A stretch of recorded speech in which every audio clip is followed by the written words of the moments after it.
Give it, what, 2 minutes, you think? Yeah, I think so, in case people have meetings right on the end of it, or right before it.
Should we get started? Yeah. Awesome. Okay, well, Cool. welcome everyone, and thank you for taking the time to join us today for our Engaging Researchers with Research Data Interest Group session on what drives researchers to engage with data management. And I just wanted to start with a little bit of session housekeeping. Make sure everybody's aware that this session is being recorded and it will be available afterwards both via the conference portal and then in a couple weeks via RDA's YouTube channel. Please remain muted when you're not talking, but we would like lots of engagement with our panelists, so please add comments, suggestions, questions in the chat, or raise your hand if you'd like to unmute and ask your question. The link for the collaborative notes will be or has been shared in the chat, and so please add your name to the attendee list. And we also just wanted to reference the RDA Code of Conduct here as well. We also wanted to just highlight that this group has many co-chairs. So we have Connie Clare, Raman Gangla, Eva Gergely, Andrea Medina Smith, Ellie Papadopoulou. I apologize, Ellie, if I did mispronounce your last name. James Savage, Sharon Sheridan, myself, Brianna Wham, and Joanne Yeomans. In today's agenda, we're going to start with an overview of our kind of past activities and active task forces. Next, then we're going to move to a panel of service providers and researchers. Then we're going to have a presentation by Yulia on researcher engagement, and then we'll have some closing remarks. And as I mentioned, the panel is going to be a great opportunity to participate and ask questions that you have, both for our service providers and our researchers. So please be engaged and ask your questions in the chat or request to be unmuted. So we wanted to start with getting to know each other and get an idea of who's here. We're going to be using Padlet, and I'll give an overview of how that works, and that link will be dropped in the chat. What we're going to ask from you to include in your Padlet post is where you're joining us from, what is your role, and what is your main motivation for joining this session. And so let's hop over to Padlet. So this is what it will look like when you enter. You can click this plus sign on the top right and search your location, so where you're from. And once you do that, you'll get a post where you can type in here your name, where you're from, your role, and what your motivation for attending is. And then you can click publish, and your post will end up on one of these dots. And if you're interested in looking at where everyone's from, you can click on each one and see what the responses are. And I'll just add in, because I know Ellie did it, I don't think you have to put your town if you don't want to, if you want to just do like a country level, if you're not comfortable sharing your actual town. So that's a great point. Thank you, Shannon.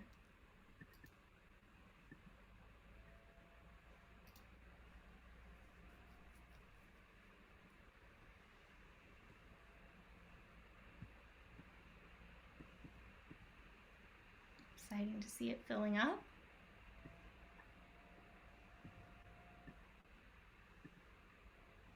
Yes, I can. So we're looking for where you're joining us from, which will be put onto the map. What is your role, and what is your main motivation for joining this session?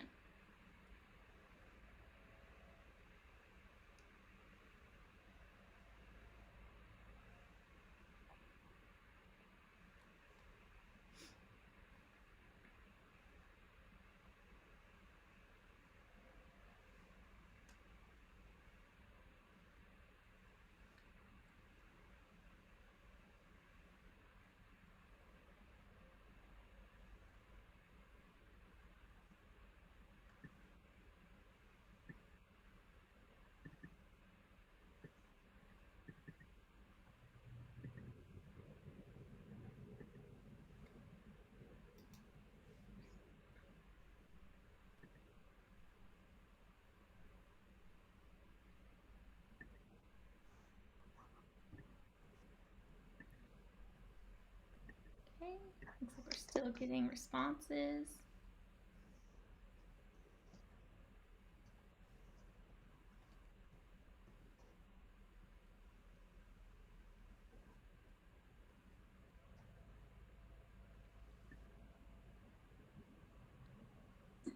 Brianna, there's a question in the chat. Could you show the list of requested info again, please?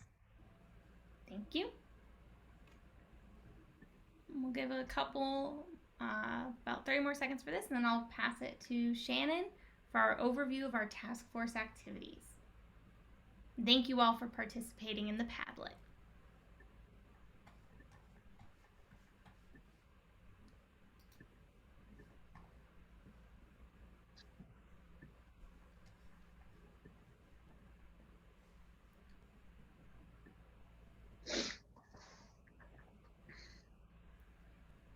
I'll pass it to Shannon now. Thank you, Brianna. Welcome, everybody. I'm here to give you a brief overview of things that the task force has been working on. We've got two main thrusts that are happening at the moment. The first of which is a toolkit for online engagement. And so this is going to be a collection of tools and resources that people are using or could use to help them create online engagement activities at their institution for their researchers. And the guidance for how to use these tools and resources is going to differ depending on the aims of the engaging, the conditions, the constraints. So no like one size fits all, but instead trying to provide a little bit of variety when it comes to how people interact with researchers, because we all know that, you know, it's not a cookie cutter kind of issue, and there's going to be differences. Some of the things that we are working on, including specifically, are case studies and specific examples that people then might be able to look at and sort of copy at their own institution. And right now, or I guess our next step where we are in the process is that we will be distributing a survey to collect details of engagement activity case studies. So if anybody has ideas for things that they would like to contribute, here's a little bit of a wave the hands, put a little exclamation point. Keep an eye out for that survey to potentially contribute. Then our next activity, which is tied in with this toolkit, is a podcast, which will be highlighting data engagement initiatives for the busy professional. That is not the final name because that is a bit of a mouthful. But our goal with this is to kind of dig in a little bit more deeply and also provide this information in a different format that might be easier for, as the working title suggests, would be easier for busy professionals to kind of digest and learn from. So our target audience for that podcast is going to be data professionals who are engaging researchers with research data management and curation topics. So we're looking at a variety of institutions. You know, again, we're not trying to say we're only looking at maybe R1 or national institutions and things like that. The frequency will hopefully be about once a month. And the structure is going to be an interview structure. So focusing on one project or one presenter for each interview and aiming for about 20 minutes. something that's kind of bite-sized that you can get a brief overview and provide food for thought on, techniques and tactics that particular project or data curation professional was using. We're hoping to be able to take some of the case studies that we talked about or that will be present in the Toolkit for Online Engagement and highlighting them in the podcast. But I would also say that they are not like, I was about to say mutually exclusive, and I don't think that is the term I want. The podcast is not only for the Toolkit for Online Engagement, and the Toolkit doesn't exist only to be a feeder for the podcast.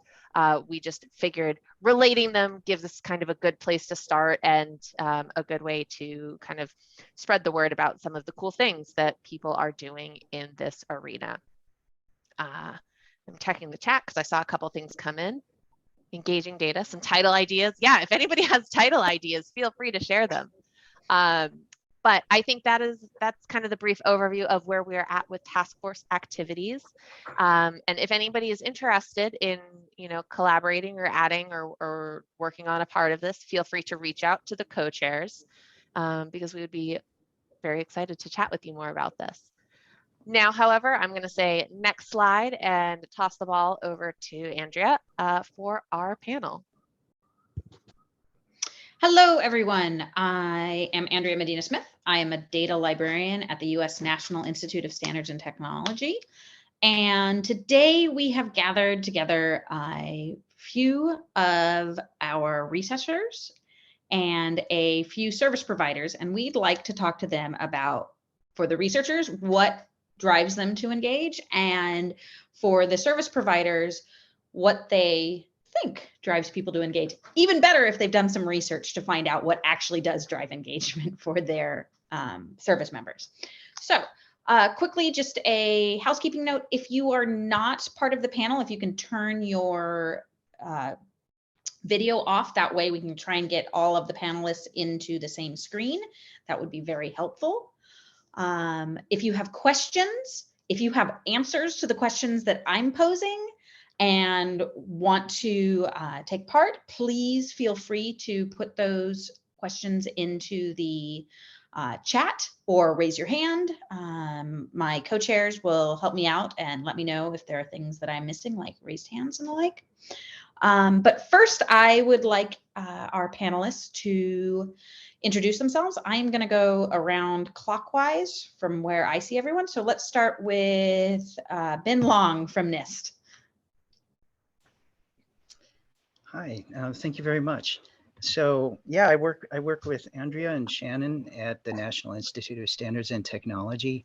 I'm part of a group of developers and researchers there, and we have a primary project we've been developing for about 5 years now.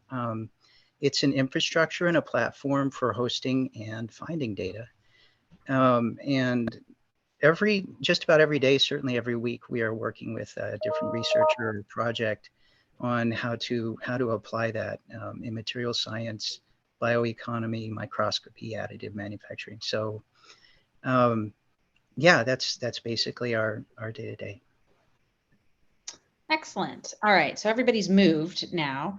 The next person, let's go with Carly. Hello, Carly Robinson. I'm the Assistant Director for Information Products and Services within the U.S. Department of Energy's Office of Scientific and Technical Information. So I oversee the team managing our search tools that we develop in-house to make the Department of Energy funded research results publicly available, and also oversee the team leading our persistent identifier services. So we provide a number of persistent identifier services, or PID services. You'll probably hear me use that.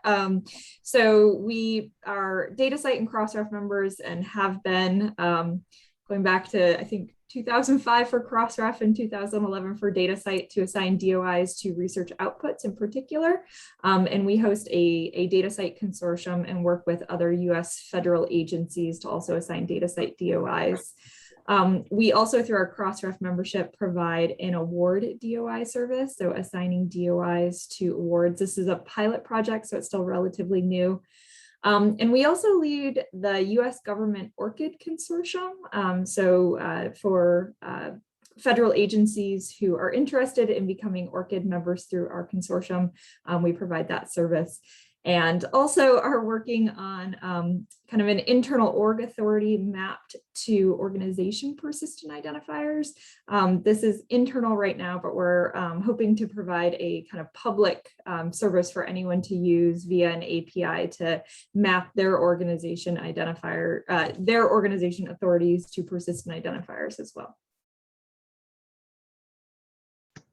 Thank you. Let's Yulia. Hello everyone, my name is Yulia. I'm a PhD student at the University of Porto, researcher and data steward at the Research Institute in ESCTech. Based on my research and PhD thesis, we developed the DMP support system that will help researchers from different scientific domains in the creation, monitoring, and update of the data management plans. This DMP system is based on collaborative DMP building method between researchers and data stewards, engaging researchers in all RDM activities. After the panel, I will present our work in more detail. Thanks. Thank you, Yulia. Dave. Hi, I'm Dave Furon. I'm Senior Data Management Librarian at Johns Hopkins University, which is in Baltimore, Maryland, USA, not too far from the Nist. And we have what's become a standard research data management department within our library, but ours is actually one of the earliest ones in the US, starting in 2011. And it's probably one of the larger staff ones. We have four people doing jobs similar to mine, and also staff handling geospatial data and a specialist in data visualization and access. And our department serves our arts and sciences and engineering schools, as well as our medical school and public health. So a fairly wide base. We do what's become the standard data management planning and data sharing support. We operate the JHU Data Archive, which is on the Dataverse platform, and have a range of trainings on all the topics that we cover. Thank you. All right. Last but not least, Ellie. Hi everyone, I'm Ellie Podopoulou. I work for Athena Research Center in Greece. I'm a librarian, and I'm also involved in the open access infrastructure for research, or OpenAir, if you've heard it, the infrastructure that covers the areas of scholarly communication. So it has horizontal services for open science, and I, in particular, am responsible, the product manager of the Argos service, which is about machine actionable DMPs. So Athena Research Center, for those that don't know, is based in Greece. It has a couple of institutes around Greece to cover the regional area and build local communities. And it focuses on ICT, so information communication technologies. It covers the perspective of both computer science, computational sciences, and it develops products, covers software and hardware around informatics, data science, robotics, artificial intelligence, digital communication, and so on. And in particular for open science and research data management, what it does is highly involved in both the European and national level to develop services for domain infrastructures in collaboration with others, of course, such as the Elixir GR, and I see someone from the Elixir, but from a different, from another European node. So for life sciences, we also develop more generic services like Amnesia for data anonymization. We support the adoption of policies for responsible and reproducible research innovation. And we are also devoted to raising awareness and upskilling and reskilling the researchers and librarians with digital skills for science in Greece. Thank you. Thank you, Ellie. So this first question I have is for the researchers on the panel. We would like for you to discuss what is the value of data sharing to your discipline? And if you have examples, that would be great. So Yulia or Ben, who'd like to start? And anyone who is in the just in the room in the session, if you'd like to answer that in the chat for us, we'd be happy to read it out. I'd be really interested to hear from other disciplines outside of materials science. And I guess Julia, excuse me, your research is into research data management. Yes. Which is yes, as a researcher, I never analyzed this question for my discipline because our work is focused on the analysis this question for other disciplines. So I can answer for this question as a data steward. Obviously, at our institution, we see great potential for data sharing because it facilitates reusing the data and allows to demonstrate researchers' results to the other. However, as on of our researchers' side, data sharing without detailed and understandable and interpretable metadata, sometimes it's not worth anything. Because on one hand, we have the data that can be reused, and on the other hand, we don't understand the data and can't reuse. So in my opinion, that all RDM activities are very important, such as the post, description, publishing, and need to be seen together to receive that desired value of the data. okay. Ben? Yeah, I can relate to what Yulia is saying. I sort of operate in the sense of on behalf of other researchers, but we work so closely together. I think my response to this would be, I feel like my view of what we're doing is evolving in the sense that we're building systems for managing data and for sharing it, but we're also at the same time building cultures. And I feel that's really important, and it has great value. Ultimately for me, so like a lot of examples of uses of our system, we have an infrastructure. It's basically one holds data, one finds data, and they connect and share. That's really it. But what our idea was when we made it was that you could give this to a person or an institution, and they could customize that little node as much as they want, and they could connect dots and connect communities. And you know, as you said in the intro, there's not really a one size fits all, but it seems like data and software and algorithms are all kinds of languages in the end. We're interpreting something. And to interpret, we have to communicate, we have to share. And so to me, the value of sharing, both in specific and in general, is in promoting meaningful communication. And so I think a lot of our techniques like FAIR and other sort of trending acronyms that we pass around are really, at the end of the day, if you say, hey, Ben, I'd love to get to your data, or I'm doing research in this area, but I can't make sense of what you did, Ben, then for the person who's getting that to say, you know what, this is how it fits in. And we can now co-research together very easily, making that seamless. To me, is very valuable. Organizing the plans so that we have a low maintenance cost downstream is also a more economic and systemic value. And if we don't do it, it's a huge cost. So. For those of you on the service provider side, are there any other disciplines that you think have other values that do it for other reasons? This is sort of just a quick question. You can shake your head and be like, they covered all of it. It was great. And beyond that, what is it that's driving your services? Is it value systems? Is it mandates, public policy mandates? Is it, from the librarian side, we always do it. Well, this is a public service. It's, it's what we are. We do these services because we're a public service organization. So yeah, any of the service providers are welcome to chime in on that. Sure. Happy to jump in. So I would say for us, in terms of kind of what's driving this, it's a combination of requirements. So particularly around, I'll focus kind of DOI assignment to data outputs, particularly DOE funded data outputs. So, you know, we don't necessarily have a requirement that DOIs have to be assigned, but there's a requirement that kind of a record of the data, not the data itself, but a record of that data is submitted to our office.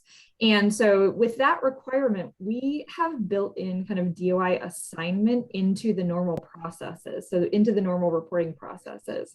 So if you haven't received a DOI for your data set from another source, and we try to make that very clear, so we're not assigning 2 DOIs, but we will automatically assign a DOI. So there's kind of that requirement, and then it's built into the normal processes, the normal workflows that researchers are already kind of coming to us for. And then the third piece is that value. I think a lot of people are really seeing the value in assigning persistent identifiers and using them. And so we actually work directly, for example, with a lot of the user facilities at the DOE National Labs to kind of proactively assign DOIs to the data that is coming from their facility. And so, you know, we're really trying to reach folks where they already are in processes that they're already kind of working through in their normal workflow. Thank you. Dave? I could speak from the library side because our department was really built from the U.S. funder requirements for data management plans which started around 2009 and into 2011 when we started. And in part that was a justification for budgeting for our department, but it was right at that time, I think, where you know, there's a great growth in the recognition of data sharing, and also we took the opportunity to try to get early on into an institutional data repository for sharing data, providing that access, as well as directing our researchers to other sources. And initially, the data management plan requirement drove a lot of our business and a lot of our outreach. It did taper off, and in some ways is always probably the lower the lower stream of our activity that we've now built up around training and other ways to really fill in missing parts of research data support that hasn't been provided within the different schools and departments as directly. And I think that's been important for us. You know, we anticipate another big upswing around 2023 in data management planning support because National Institutes of Health is putting out a new more global requirement, and Johns Hopkins is consistently one of the largest recipients of NIH grants. So we will get very busy again on that, but now with a better idea of what it takes to both provide that service and you know, promote data sharing and look for some options which really aren't fully figured out for medical research, which is it's going to be challenging, especially for restricted data.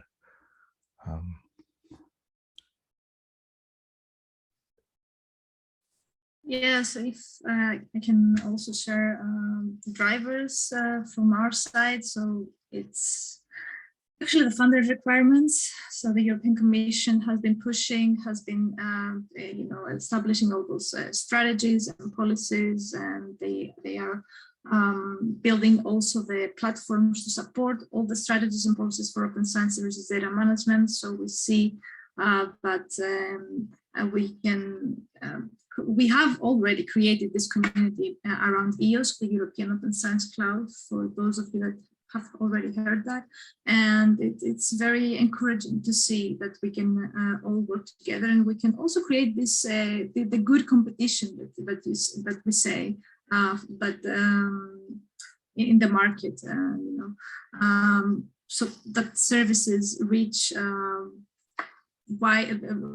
the goals and try to accommodate more needs from a wide variety of stakeholders. Because, you know, there are, I told you I'm a product manager for Argus, which is a DMP tool. There are so many other DMP tools out there and services supporting data management plan, but not everyone is targeted to the same audience. Of course, it's researchers, but also there are some added value that every provider has to stand out for its particular audience. So on that, what we are trying to do actually is to support a bridge of different data workflows together and support the automation of writing the DMPs and publishing them. So closing the data management, closing the life cycle of writing DMPs with publishing them according to open and fair principles, and also connecting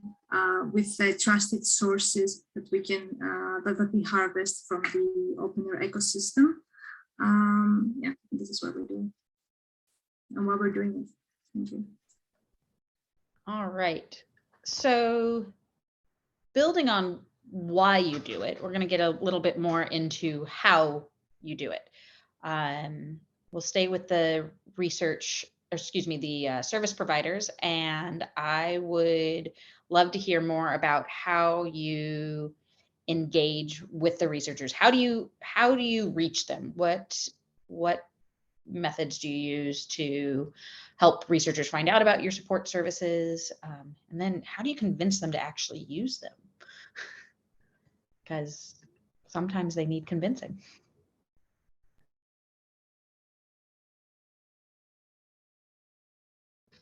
Yulia, do you want to start with that one?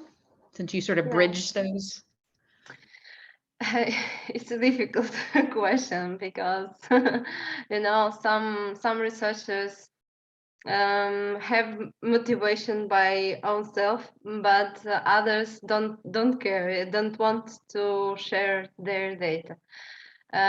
We trying to motivate our researchers by different types of activities. We create courses, we create workshops, we create some practice cases, and obviously we based on collaboration by face by face, because it's more important, because in a conversation I can explain all benefits and exemplify all situations, not all situations, but most of the difficult situation that help the data management help to resolve. So we focused in this collaborative method, and we're trying to prove that collaboration is the base of the engagement. Along with this method, we give the examples that I said, practices, and explain, trying to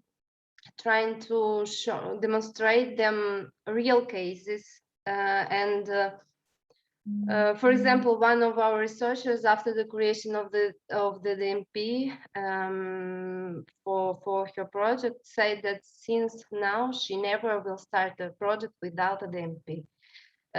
Because she understands that the DMP helped that avoid misunderstanding between partners and problems that may arise after the beginning of the project. And in her case, she had many difficulties with ownership questions, and it was she spent a lot of time for conversation and interaction between the partners. So now she never started the project without the DMP assigned by all partners, and she was so motivated with this work that started to present this case in many conferences and shares her experience with other researchers. That in turn also help motivate other researchers and explain the benefits of the data management. Thanks. Excellent. Anyone else want to cover that? This is about the motivation piece. Oh, Yeah. Oh, no problem. So I was just going to say, because we kind of have a lot of this built into our underlying systems, we haven't really found the need to convince. It just kind of happens as part of the work, I think has been extremely helpful.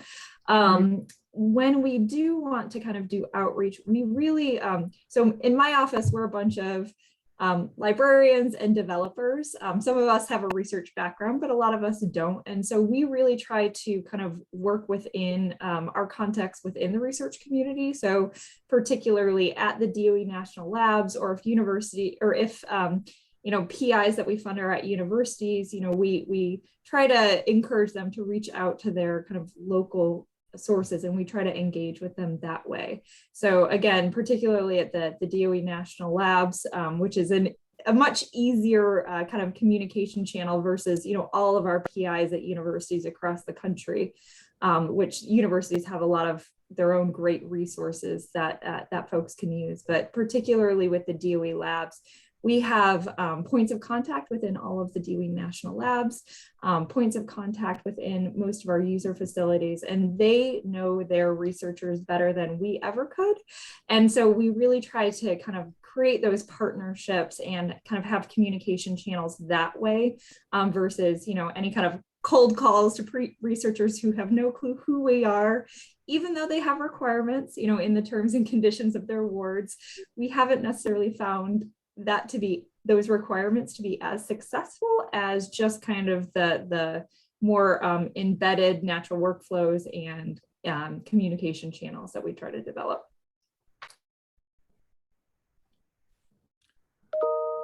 I could, from our library perspective, I think we haven't solved the engagement problem either by any means on outreach, but I think we're kind of at the point where there's multiple channels for that. Some I would say probably still the majority of people who we connect with and seek us out are focused on some of the requirements around the data management planning, and especially for archiving for journals, more often than grants, it seems, is driving business to us, and we try to keep a flow of communication to our departments, and especially for our research administration offices, so that they know to direct people to us for that. But I think where we are, in addition to that, is not being overly we're busy but not overwhelmed, which allows us to at least do the more personal engagement for the people who we do get to work with. Spend some time, let them know especially that we're saving them time, and we're giving them some value-added things that they would not routinely know about for these tasks, and the value of, and then slipping in the value of data sharing beyond that. And I think that gets us a good return customer and word of mouth among them, and bringing us their students, and so kind of those multi-pronged engagements, I think, are keeping us steadily of value to the entire university, which is a very diverse group of specialities. Excellent, thank you. Amy, I see that your hand is raised. I want to go over a couple things from the chat first. First, Joanne mentioned that open science communities and several conferences are really helping to drive researchers in her community toward good research data management, which, yes, I'm finding that as well. Thank you, Joanne. Either Marina or Graham, would you be willing to come off mute and give a little rundown of what you've put in there? It's really, really interesting, and I think other people would appreciate hearing about the sort of selling points that your services are pointing out to your researchers. I would like Graham to actually take the stage, because, as I said, I think researchers always should first think about the domain repositories that are available for them and institutional repositories, if that's the case for their institution. And we are happy to help as publishers or generalist repositories if that comes to that, but we shouldn't be the first place to go. So yeah, I'd like to give Graham the stage. All right, Graham. Yeah, so as a domain repository, we're obviously embedded within particular cultures and communities of practice, and the funder in our community is a real sort of driving force about kind of shaping the landscape, right from the initial grant applications all the way through to hopefully final data production and delivery to the archive. But as good as you can sort of set out the pathways for the data to come through and engagements, I would say what we've really found is that there's a few avenues which we've had to pursue over the years to engage with the community. We've tried to be present at the conferences, which has been great, so we have that relevance, and we are people who come from that community as well, so we can talk the right language. And we can also see that when we engage with training programs as well, we try to get data management as part of the summer schools, so that the students, like the early careers students, are in there, they're going out in the field, taking measurements, but they come back and they actually engage with the research data management practices. And then also, because we're presenting it, kind of, they know who we are, and it again it also plants the seeds for future engagements. But a real sort of game changer has been the requirement of journals to see data in proper recognized repositories and to preferably have DOIs. And I think that requirement has been an absolute game changer, that people have come knocking on our doors now, whilst before we've had to be had to read people's minds and work out where the data are out there. So yeah, it's a hard landscape to kind of keep engaging, but hopefully things are getting a bit easier. The final thing I wanted to say is it's also about enabling people to see the benefits of putting in the practice and the time and the effort to deliver data in recognized formats, and to engage with the curation process, because then if you can show, okay, you provide your data in this sort of way and it fits into the system, you get the exposure and you get credit because people see the citations as well. My hope in the future, if I may throw in 2 more pence, is that data citations in themselves, so people put in the efforts to make data available, that they actually get greater recognition alongside sort of journal publications as well. Hopefully that'll make it people even more engaged in due course, but we'll wait on that one. Thank you, Graham. So Ben, if you were, say, given a bonus for every data set that you made public, would that make you do it more? More motivation? Gosh, that would be interesting, wouldn't it? Yeah, it's always sometimes a blessing and a curse, right? Let's imagine that you wave that magic wand and you're blessed with that bonus, but then you get all that stuff out there and you say, gee, it's not as shareable as I thought. And so, I mean, kind of going back to some of the things that were said, you have these motivations that are really wonderful. We are kind of like an implementation layer between plans and researchers, and we kind of embed in their research. We go to their meetings, they come to ours.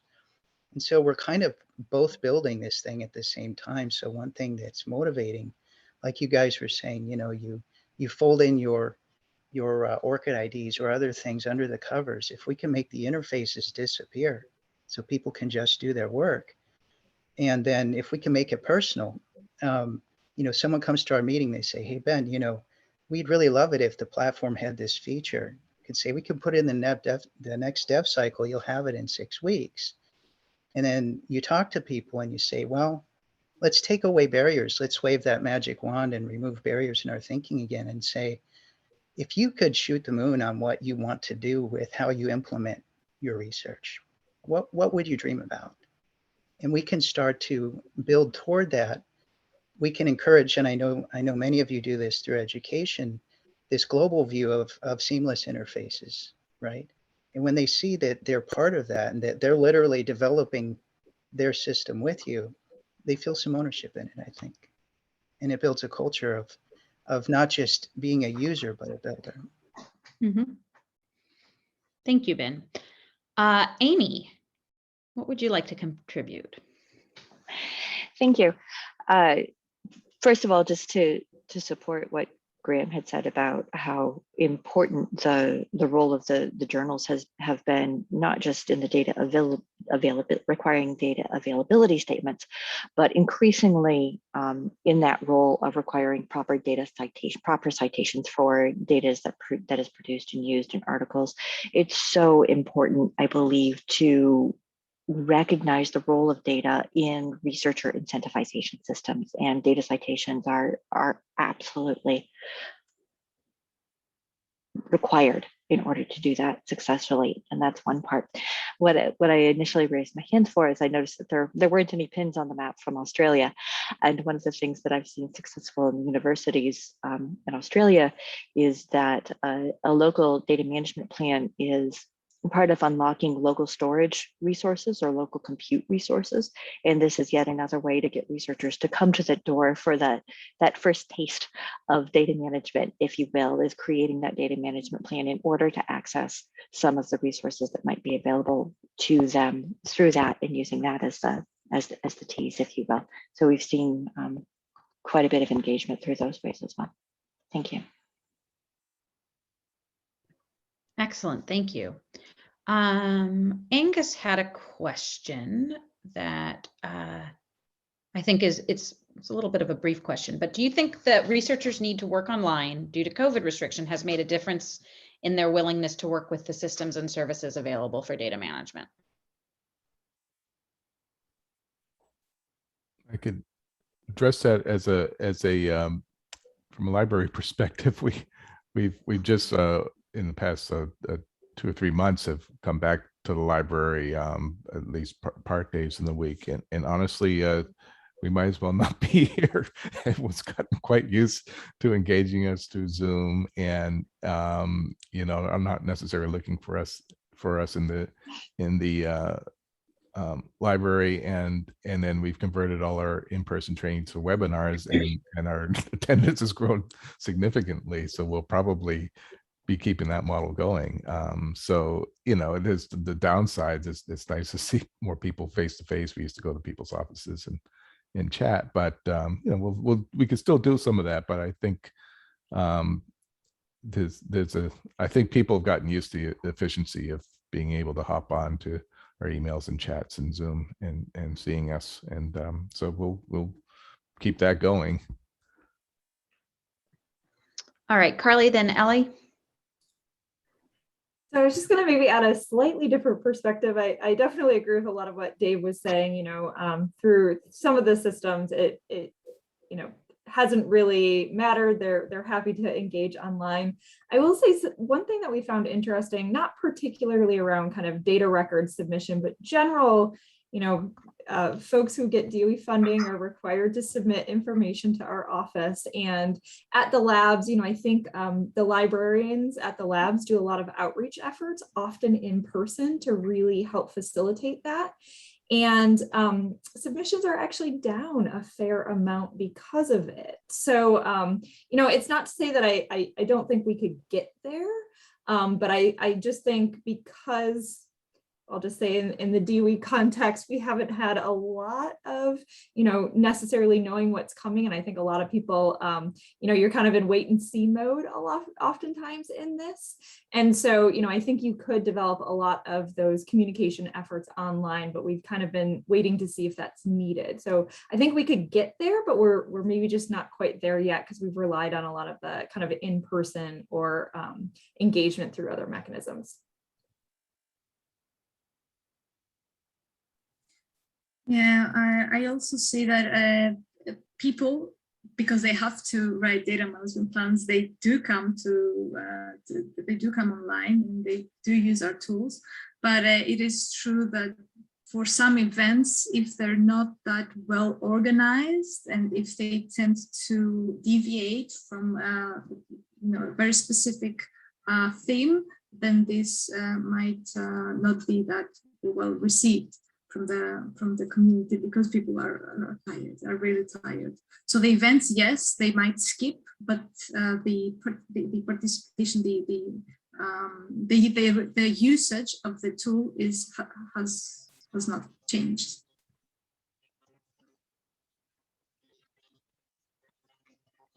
Yulia, have you found any change over the past year and 3/4? I think COVID restriction didn't help to anyone, not researchers, not other people, because I think it causes many problems with the work in general. So I think the researcher willingness not depends on the COVID restriction. We actually had a huge surge in mid-2020 of submissions to our data publication systems and the like, and our paper publication systems as well. I don't know if it's stayed elevated. We haven't looked at the numbers from the first half of 2021 yet. But between the actual amount of things being published and the attendance at our training sessions, I think for the disciplines that Nist engages with, it's been sort of a boon, especially in the first part of the pandemic when people were given breathing room just to, oh, I can't do my regular research. I can focus on publishing results from prior experiments and simulations and the like. So that was interesting. I can add more information. We at the NHTech, we have also the PO team, and the PO, data protection officer, said that yes, that his team had more work to do, because we had more projects related with the COVID situation in general. So they needed to review more projects. Only this.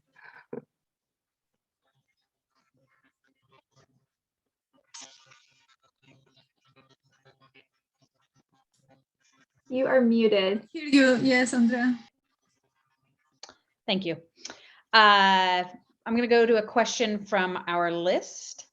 And for the researchers, where do you still feel you need help with?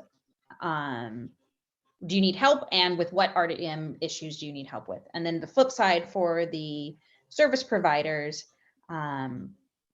if you could pick one area where you feel there is still room for improvement in data literacy and data management, what would that be?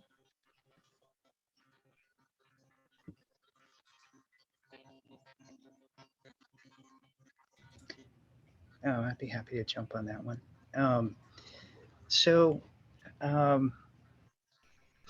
I have a friend who likes to use the word impedance mismatches a lot. These are kind of places where we connect different processes that may or may not line up. So in a given week, I may start a new project or a new system with sometimes half a dozen, sometimes 1 or 2 people. And so each time you're sort of orienting to the way a person thinks about how to organize their research and data into a system. And I found, of course, there's a whole spectrum of expertise, folks who have built systems before, folks who haven't. Generally, the first step we do is just getting folks' data in. And so unless it's a typical data format that's already there, I often am writing parsers to jumpstart people just getting data structured and in. And I can do that, but growing a community that does that. And so once you get the data in, then in a sense, you're sort of coaching and consulting a person in literally growing a system around their data. And if a person isn't accustomed to thinking about that as a system, or even designing it as a system, how do I access it? How do I maintain it? in a sense, we're bootstrapping the whole systems discipline. And so maybe that could become part of our portfolio.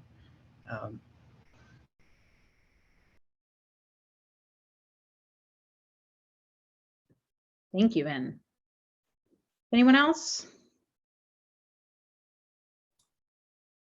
Sure. So I would say kind of data citation and connecting research outputs, people, organizations with persistent identifiers. There has been, incredible growth. And, I think a lot of folks are really understanding the benefits and what you can do with creating all of those connections. Kind of actually having data citation and reference sections of publications, and not just linking, those DOIs one direction, but kind of bi-directionally. So linking the data to the publication and the publication to the data is, very valuable for kind of making those connections and, really trying to start asking some kind of detailed questions, whether it's, you're trying to understand the impact of your funding or the outreach, kind of how your data is being used and cited. So I think persistent identifiers, there's a lot of folks who realize the value, but I think getting the system integrations and making it easier for people to kind of use those persistent identifiers and connecting them, I think we're all still working on that, and there's a lot of great effort there, but we'll probably continue to work for a while at this point. Yeah, I totally agree with Carly, and we see that in OpenAir also, because we have been creating all those research entities that are interlinked with each other. The different funders, the different organizations, the outputs in each category, like either it's data set, publication, or whatever, and the authors. And it's been with this growth of PIDs that you mentioned, it's been so much easier because we also include other, not every system has integrated a DOI resolver. So, because this also costs, and some countries cannot, or some institutions cannot afford it. So we definitely saw the benefit of the growth of PIDs in doing that, in trying to, in getting a better understanding of the different connections that you mentioned.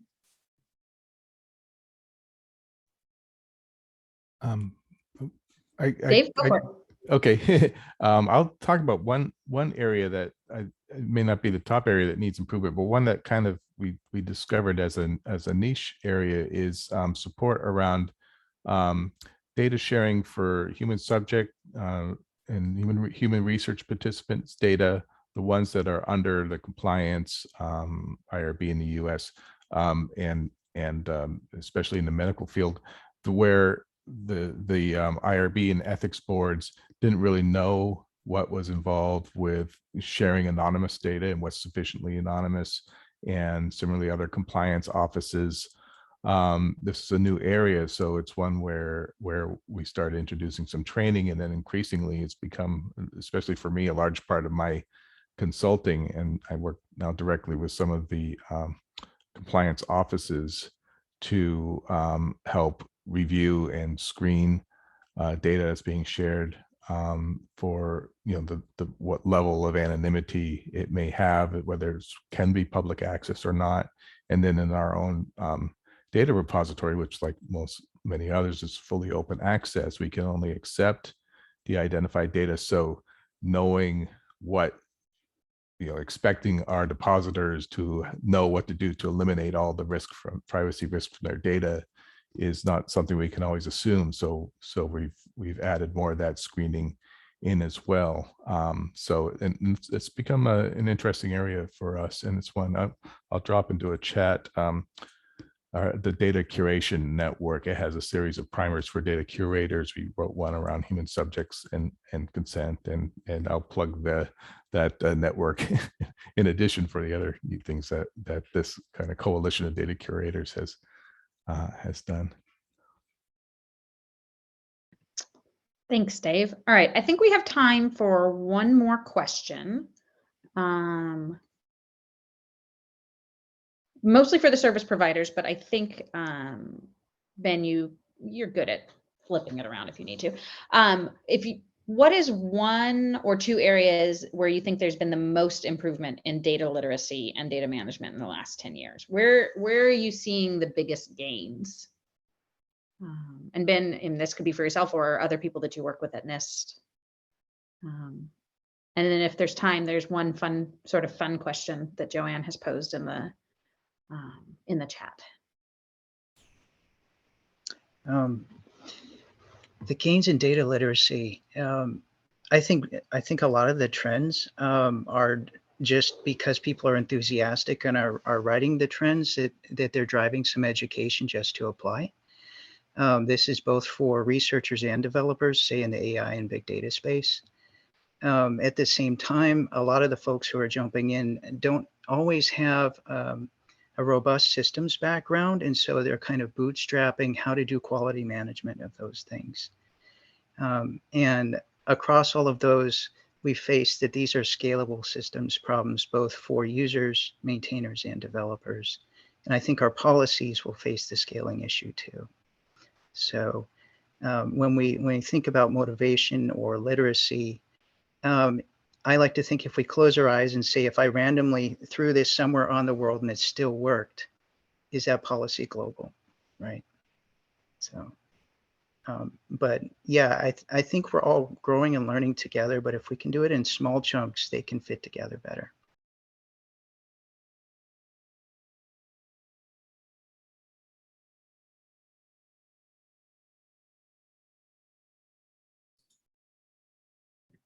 Anyone else want to share? Maybe just to add, if we're going back 10 years, right, a lot of these policies didn't exist, whether it's from funders or, publishers or all of these communities. And I don't know if many folks knew what a data management plan was or, thought about data curation in the way that we do now. So, I just think if we really are looking back 10 years, we've made a lot of incredible progress. I think there's a lot that we want to continue to do. It's never going to be perfect. We're going to all continue to evolve together, but, just to take a step back and really appreciate, that we're having conversations like this that we probably were not having even necessarily 5 years ago, let alone 10 years ago. Yeah, I had the same thoughts as Carly and kind of felt a little discouraged. There we go. Kind of felt a little discouraged. Maybe how much have we improved in data management planning and sharing, and I'm sure it could be better. And the funders may give another kick of the pants for that. But I think I wonder if collaboration and collaborative research is another thing that's pushing that. Certainly internal sharing, I think, is happening more. Maybe it's always been a tradition in fields, but we see more and more of those collaborative projects with external collaborators and internal collaborators, and needing more infrastructure, data sharing, infrastructure management around that. So maybe that's a new one as well. Excellent. Well, Joanne, her university, Leiden University, has a fabulous annual celebration. Joanne, would you mind coming on and talking about Data Horror Week for a minute and asking your question? Thank you. Yeah, sure. I always have to put speech marks around the celebrated Data Horror Week, but then we try to put a positive spin on the horror and make it about discussing what we should be doing better and what can go wrong, and therefore what is good data management practice. So we last year with the VU in Amsterdam and Eindhoven, we made the escape room, which was kind of on the horror theme, to try and teach a little bit or expose researchers to data management concepts and get talking about it.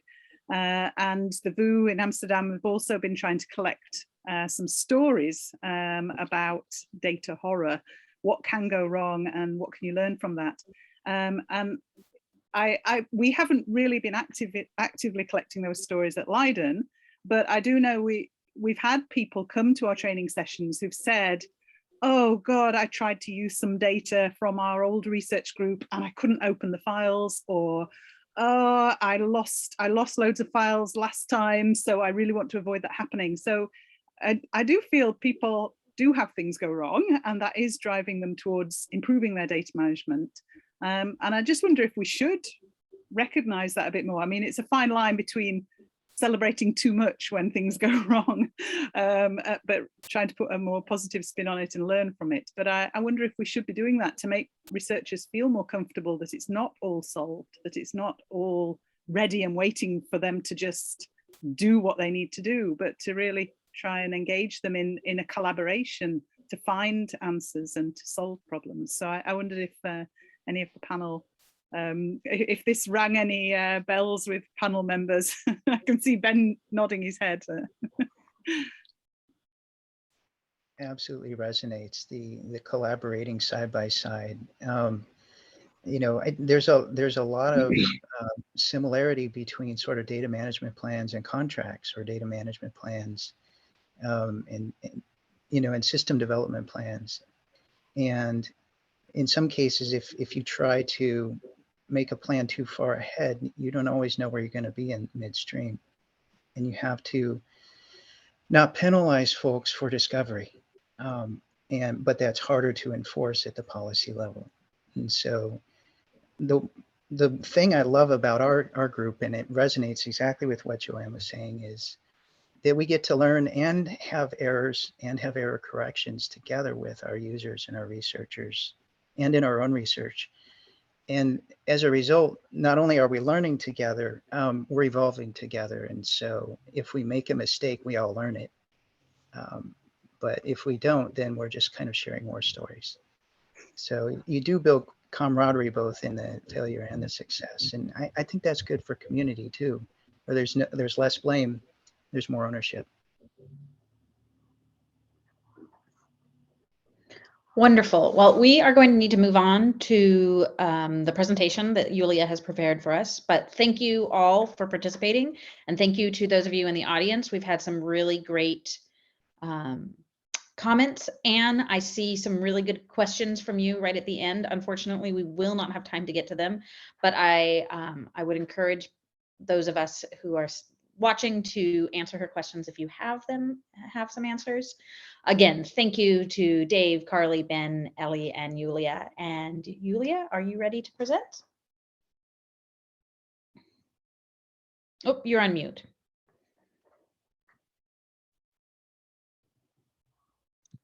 Yes, sorry. Can I share my screen? I hope you can. Let's see if we have to do something special. Oh, there you go. Okay. Can you see? Can you hear? Yes, you are all set. Okay. Hello again. I'm Yulia, as I said. I'm a PhD student, researcher, and data steward. Actually, I work in my PhD thesis, research data description in multiple domains, supporting researchers with data management plans. My work is focused on developing the DMP support system at research institutions such as the NSC. Our institution, the NSC, has more than 700 researchers from different scientific domains. For more than 5 years, we encourage and engage researchers to RDM issues, analyze their needs, and offer support tools. Since the beginning, we collaborate with researchers and analyze the difficulties they faced in their RDM activities, including creating the MPs, and engage them in their RDM tasks. We develop the DMP support system, which is based on the collaborative building method that was proposed to improve the quality of the DMPs created by researchers. In the same time, we're trying to reduce the time and effort required for DMP creation. The DMP support will facilitate the DMP creation, monitoring process and update process, because we won't have DMP, active DMP, live DMP. We also trying to make projects in accordance with the RDM and funder requirements and turn the data more fair. Our method has been tested with researchers from different scientific domains and includes several activities. First of all, an interview with researchers who need to create a data management plan. Not only we interview with researchers to familiarize with the projects and its context and type of the data that will be collected or produced. After that, we analyze existence of the sensitive personal private data, identification and identify necessity of the data protection impact assessment. For example, we also can identify in this stage, we can identify the necessity of the changes or creation informed consent, for example. At the third step, we analyze examples of the MPs and data protection impact assessment for the corresponding domains. And after that, we start with a review of publications related to the project, research data, and data description requirements. Also, the data steward analyzes practices of preservation, sharing, and reusing data of this domain to advise more appropriate information. All this work, all these steps, the data steward do it by their own, without help of researchers. Researchers enter it only at the first step and the second step, and the final of this method. So, as a result, the first version of the DMP is created by data steward and presented to the researchers for validation and improvement. This step also includes clarification of the authorship and ownership of the data and possible embargo periods, which in turn may involve interaction between project partners. After validation and improvements of the DMP can be published and added to our database to future monitoring for improvements. As I said, the method has been tested with researchers from different scientific domains, such as environmental radioactivity, education, psychology, oceanography, health, statistics, among others. We identify many common points, many common difficulties that researchers had during the creation of the DMP. Some have preliminary results. These cases helped us to prove that the method can be applied to any scientific domains. That also helped us to systemize our method. Also can be applied to any project, any size of the project, any financial support, with any financial support, and in any stage of the preparation of the project. It can be at the beginning of the project, or middle of the project, or final of the project also. The data steward is the RDM support, and the RDM support are essential at the institutions. The method helps to engage researchers in RDM activities, demonstrating them on practice benefits of data management, for example, avoidance of errors in data collection before data collection process, among others. Moreover, this method helps to improve the quality of the DMP, making it more detailed, reducing the researcher's time and effort. That in turn also helps to motivate and engage researchers in their RDM activities. In general, the collaboration and proposed method positively affects all of the institute stakeholders. In general, I can tell that researchers at the beginning of the creation of the MP, researchers think that it's very easy process, but after the starting the creation of the process, after the started the creation of the DMP, they understand that it's very complicated process and required many knowledge, specific knowledge, many time, sometimes many interactions and many clarification sessions between data stewards and other partners. So I can say that only after the creation of the first one of the DMP, or for example deposit data also, they understand the value of these activities. They start to see the benefits of this data management activities. So obviously we're trying to explain them face to face and show what they can gain with this. Other results that we can identify is that the sensitive and personal data is one of the main aspects where unexpected difficulties may arise, because the project with this type of data requires more additional documents, more additional actions, more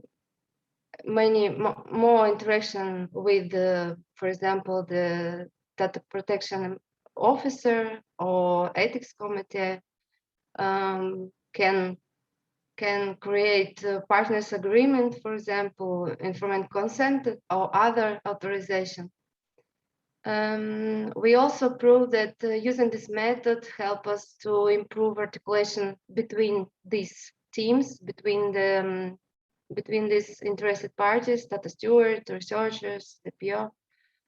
And currently, according to these results that we have, we trying to improve our RDM workflow at Nist, including the MP building method and internal processes.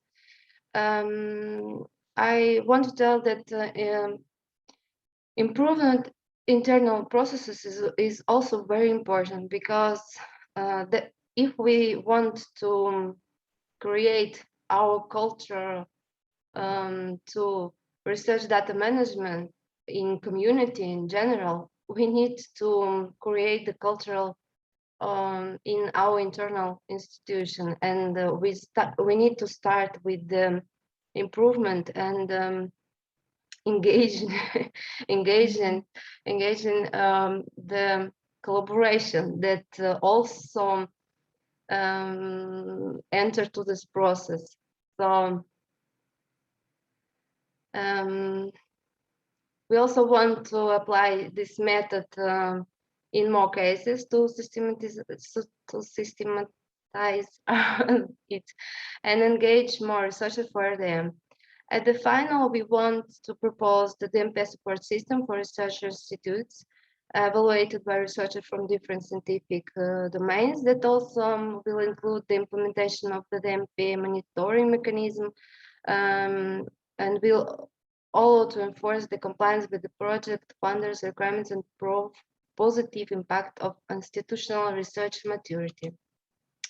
At the final of my presentation, I want to demonstrate one example of collaboration and engaging researchers from the environmental scientific domain. In this case, after our work, was created the DMP and published it on Zenodo. with followed monitoring processes. So now we have 3 versions of this data management plan. Let me share.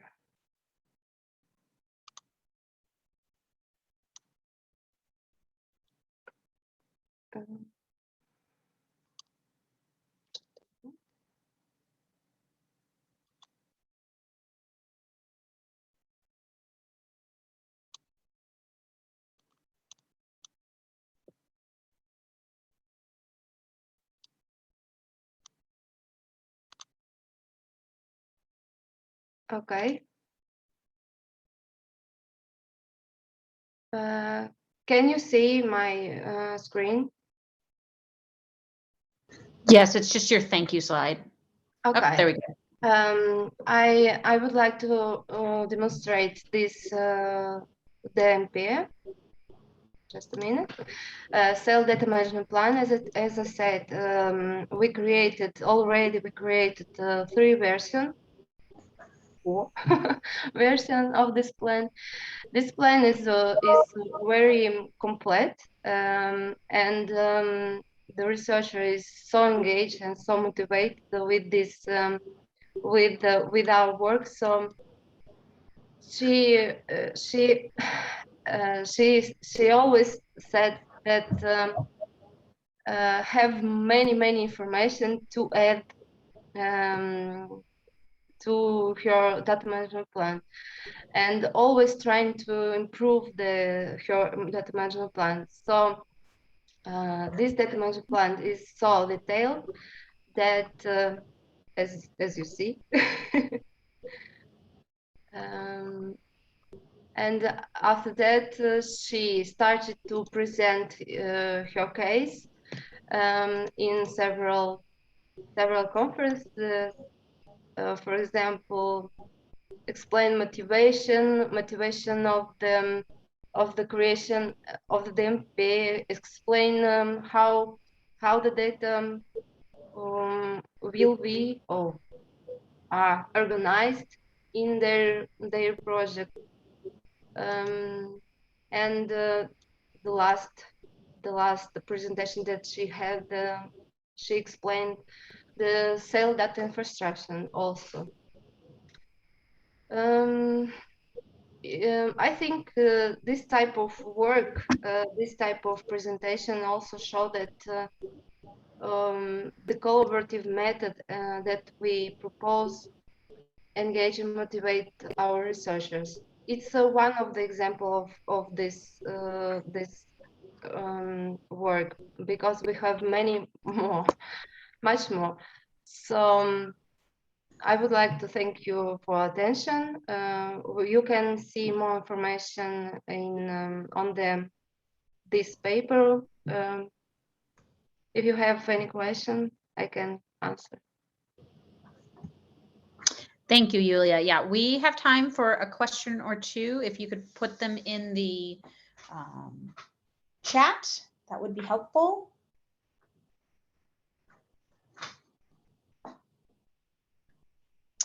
Well, I think I have just one question for you, Yulia. Out of all of the different, preliminary results you got, which one are you most interested in researching further? I am very interested in improvement our RDM workflow.